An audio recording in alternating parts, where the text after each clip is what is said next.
You think it's it? Anyway, Jill and I know how painful and devastating the decision.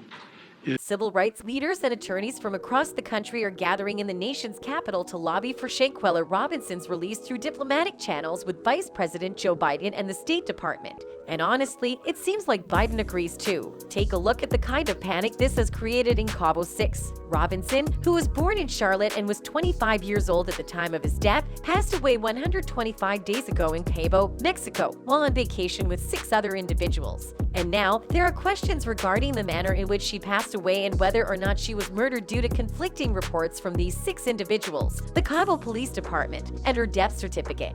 Following her passing, the Mexican authorities have filed an arrest order for one of her fellow travelers, while the FBI is conducting an investigation as her story has gone viral on the internet and continues to. Meanwhile, at the conference in Washington, D.C., those who will be speaking include the family's attorney, Sue Ann Robinson, as well as her co-counsel, Benjamin Crump. The two of them have worked on a number of cases involving high-profile instances of police brutality and corruption all around the country. Crump has already advocated on behalf of the families of George Floyd and Breonna Taylor, and he is currently doing the same for the family of Tyre Nichols. As for his take on Shanquella's case, here's what he had to say. Shanquella Robinson was an ambitious and upstanding member of her community whose family is still awaiting justice for her death. We need a POTUS and the State Department to intervene and put pressure on the investigation into her killing. Her family deserves accountability. In 3 days, and still, with all this visual evidence, nobody has been arrested.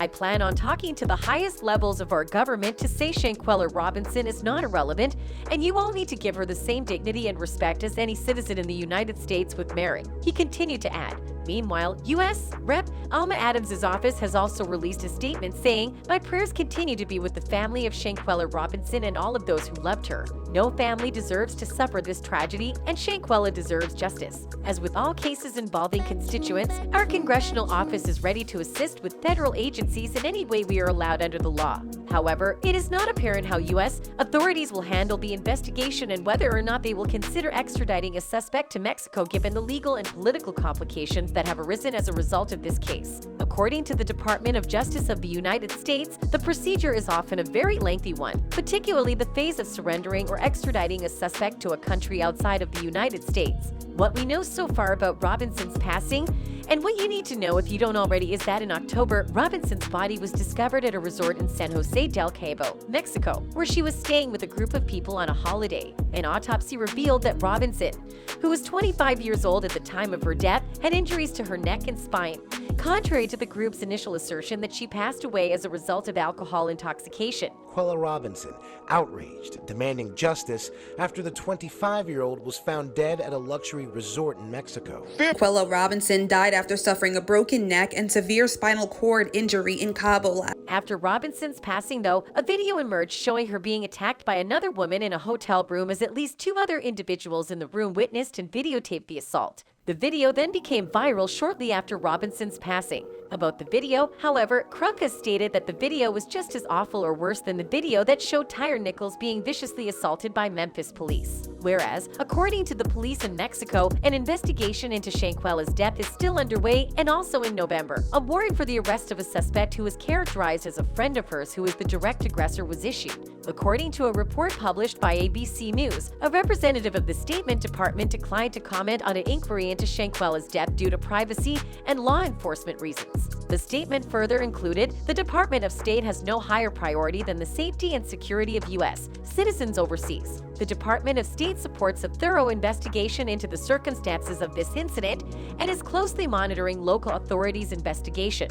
Meanwhile, Channel Lloyd, legal analyst, and ABC News contributor said of the case, "It is now up to the United States government to make the determination as to whether or not they will prosecute the crime here in the U.S., or whether they'll extradite this individual back to the Mexican government for prosecution." In a similar vein, during a recent rally that took place in Charlotte, North Carolina, community members wrote more than 100 letters to officials in the United States and Mexico. No justice? Okay. When do we want justice? When do we want it? Now! Calls for justice Pleading with them to act in Robinson's case. That said, supporters on Twitter have also been staying active and playing their part quite consciously when it comes to Shanquella's murder case and the conviction of her murderer. One of the users on Twitter posted, "The media quickly generated revenue covering the Shanquella Robinson story, but as soon as it wasn't trendy, it became silent. I hope her loved ones get justice. It's a case we need to follow until everyone involved is charged and held responsible. We won't forget." Whereas, another user commented, "The US has the power right now to bring justice to the family of #Shanquella Robinson." Mexican prosecuting attorney Daniel de la Rosa Anaya has indicted the direct aggressor of Shanquella. Mexico requested extradition in November, and the US has been sitting on it for 4 months.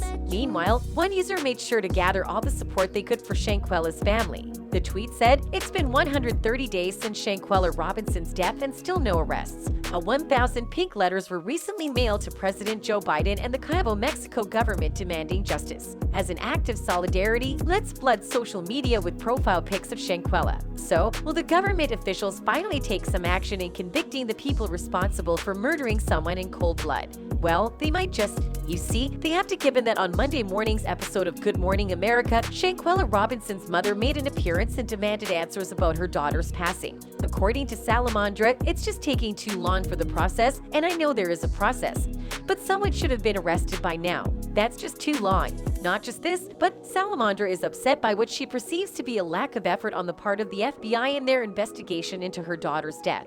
According to the mother of the deceased, "I couldn't confront them really because they were gone. I did talk to the police. I didn't talk to the other ones because I didn't see them anymore. They came to our home before the autopsy came." Even though the traveling party had already returned to the United States, recordings quickly went viral showing Shanquella being severely attacked by one of the women in the group when they were staying at the vacation rental house they had rented.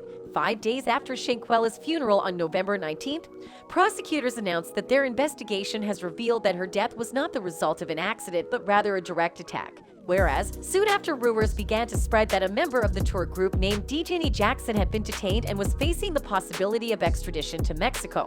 According to the Mexican authorities, an inquiry into Shanquella's death is currently being carried out. Salamandra further added, "I'm just trying to wait for somebody to be arrested. The FBI is not telling anything.